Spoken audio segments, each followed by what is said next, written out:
For the first time, UNC football coach Bill Belichick has directly addressed several WRAL reports outlining issues in the locker room and some of the concerns there in Chapel Hill. The reporting spread across the country, putting an even larger spotlight on one of the bigger sports stories in the country.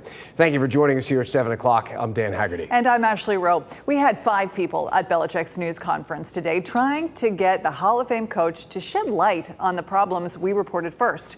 WRAL's Sean Gallagher broke down Belichick's message.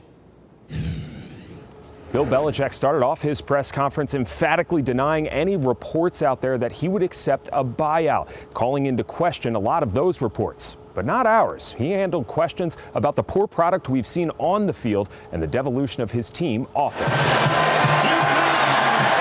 Look, no one expected a national championship this year, even the head coach. That didn't always happen the first year. In fact, it didn't happen in any of the first years. But that doesn't mean that we're not going to continue to build and establish our culture and establish our work ethic and our commitment to improvement. The football coach took questions for nearly a half hour, mostly from WRAL's team of reporters there, including Pat Welter, who broke the story last week of division and dysfunction inside UNC's locker room. You're telling me that you believe this process is working? You know, the process will eventually produce the results that we want to produce, like they have everywhere else I've been, so I'm very confident in that. Confidence isn't what's seen on the field. A 2-3 record with one of the statistically worst teams in college football, and dysfunction making the Tar Heels the laughingstock of the NCAA.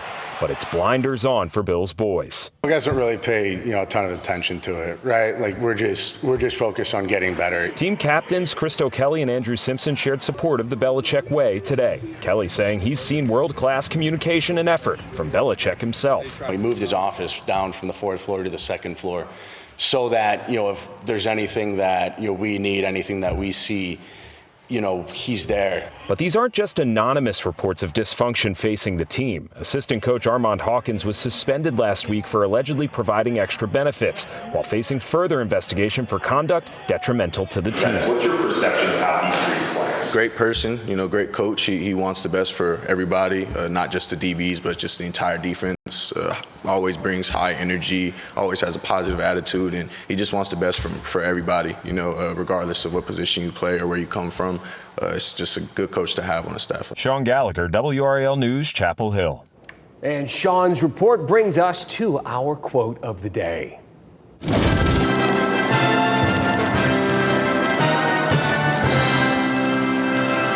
I don't know what kind of perspective some of those people have who are saying that. It's a very Belichick type of quote, don't you think? And that's what he said today when we asked him about our reporting about some of the dysfunction and toxic culture within the locker room. That was part of his response to one of WRAL's Pat Welter's questions this morning. So let's bring in Pat and WRAL sports investigative reporter Brian Murphy. Guys, so much noise around the program in the past week. So what was your sense being out there today? What was your sense of how it all went? Yeah, Brian, I thought it was certainly a very different vibe, right? And as it should have been. This was not your typical Monday press conference, right? We had Steve Newmark there, AD-in-waiting, Chancellor Lee Roberts, Baba Cunningham, others among that as well. But as far as Bill Belichick on the podium, experience showed, right? Like he was ready to take this, and he certainly stuck to the talking points. Yeah, Bill Belichick handled it like I thought he would. Took it head on, some of it. Other things just kind of papered over it, saying, I'm not seeing what those people are seeing that are talking to the media. Didn't get into a back and forth with anybody. Took the questions and took a lot of questions, about double the length of a normal Belichick press conference. And I thought having Roberts and the athletic leadership, Mike Lombardi was there as well, a real sign of unity. We've got Belichick's back, at least for now. I had the same read.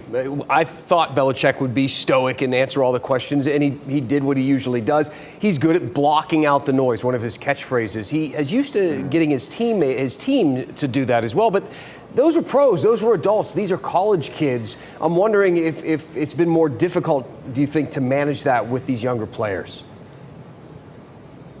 Well, at least the 2 players that they brought to talk to the media today handled it really well. They said much the same in a Belichick manner, dismissed any of the concerns that people brought up about dysfunction in the locker room fights, a culture where maybe Mac Brown players and Bill Belichick players aren't getting along. They said, no, none of that is true. We've been working out together all throughout the summer. What was your take on how they handled it? Yeah, I mean, I think you have to read it for what it is. I think you have to put it in context, right? Christo Kelly, Bill Belichick's first recruit, first transfer in. He comes from Holy Cross, where his own daughter is a coach. Andrew Simpson, another one of his prize recruits, and arguably probably one of his best ones on the defensive side of the football. So you take what they say, you keep that in mind, you judge for yourself. I can tell you what we do know. There was a fight in the locker room last week. We've got lots of sources telling us that things aren't perfect in that locker room for a lot of reasons. A lot of it goes back to Belichick's kind of a failure to implement his NFL approach, at least on the human side, Brian, as far as like communication, just kind of being unnecessarily rigid, the preferential treatment to some of the players he's brought in. These are things that, you know, that we had them, they suspended a coach, right, for giving out extra benefits. So these are things that we know. So they're telling us that everything's okay. We know that it's not, but a lot of times in life, the truth is somewhere in the middle. You know, real quickly, one last question before we let you go, Pat, and this is directly to what you were just saying and what you asked today. You know, you asked the coach, is he 100% confident that everything is working? And he said yes. Now, to an outsider, people who are just listening to what you were saying about the turmoil and the fights and that sort of thing, is there something that we are missing, or what does the coach mean by that?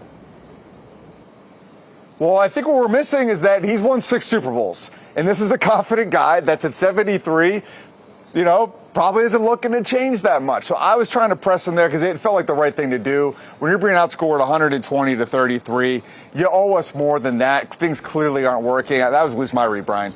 Yeah, you know, this is a guy who I think is very confident. He says, I've done it before. At every stop in his career, he's turned teams into winners, and I don't think he sees any reason why he won't be able to do the same at North Carolina. We'll see. Friday they play at Cal. Really needs to start to show some results soon. Yeah. All right, gents, thank you. And hey, the next time that we're going to hear from the team is Wednesday for another regularly scheduled media availability, this time with the coordinators. The Tar Heels have a late kick Friday night against Cal at 10:30. And then we learned today UNC's next home game on October 25th kicks off at noon against Virginia. We will, of course, have coverage of all of it.